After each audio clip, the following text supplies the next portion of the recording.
Okay, so I just read about some personal practices from a health influencer's year-end wrap-up, and it really blew my mind. Oh, wow. What did they say?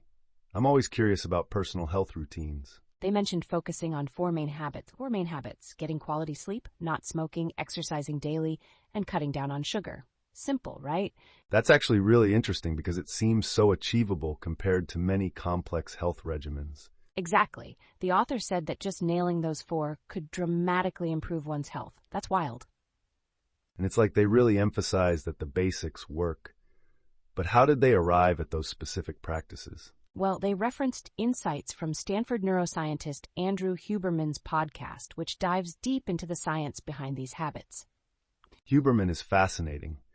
I love how he connects neuroscience with practical lifestyle changes. Right? He emphasized understanding our biological rhythms, like how light affects our circadian cycles and sleep patterns. That's a great point. I always feel more awake when I get sunlight in the morning. Totally. The author mentioned that exposure to sunlight for just a few minutes can set your internal clock for the day. It's surprising how something so simple can regulate so much. Did they cover anything about sleep tips? Yes, Huberman suggested limiting light exposure at night to improve sleep quality.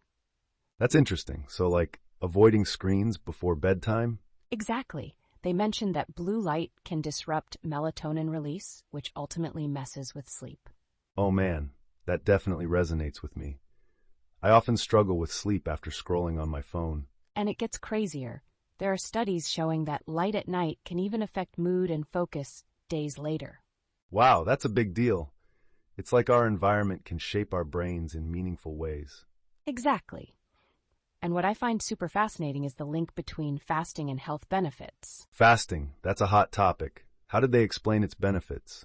The author shared that intermittent fasting can trigger cellular cleanup processes in the body, boosting overall health. That's wild. It's amazing how our bodies can reset and repair themselves. Right? And they backed it with research showing that time-restricted eating can enhance metabolic health. That makes me think about how culturally ingrained eating habits impact our health. Absolutely. This author ties it to cultural practices around fasting that have been around for centuries. It's so interesting that science is validating these age-old practices. And here's the kicker. They mentioned studies showing fasting can even extend lifespan in animal models. Seriously? I've heard about longevity studies, but I didn't realize fasting was tied to that. Yup, Huberman pushes that there is a biological mechanism behind it, activating pathways that help fight aging. That's revolutionary. So what do they recommend for someone trying intermittent fasting? Simple guidelines include an 8-hour eating window and fasting outside of that. Pretty manageable overall. I like that. And it sounds doable for the average person, especially with established meal times. For sure, they also touched on the importance of maintaining gut health through diet, particularly fiber. Fiber is essential for digestion. Did they mention specific foods? They recommended high-fiber foods like whole grains and vegetables, but also introduced fermented foods. Fermented foods boost gut flora, right? That's a smart way to enhance overall health.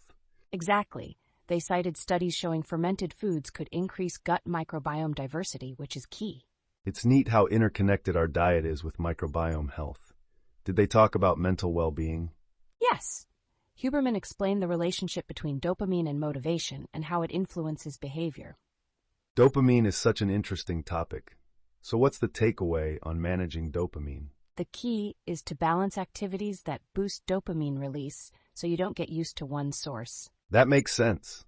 Keeping it varied can help maintain enthusiasm and motivation. Exactly. The author also discussed the impact of self-discipline in making lifestyle changes. It's kind of a mental game, so connecting these habits can lead to more sustainable changes.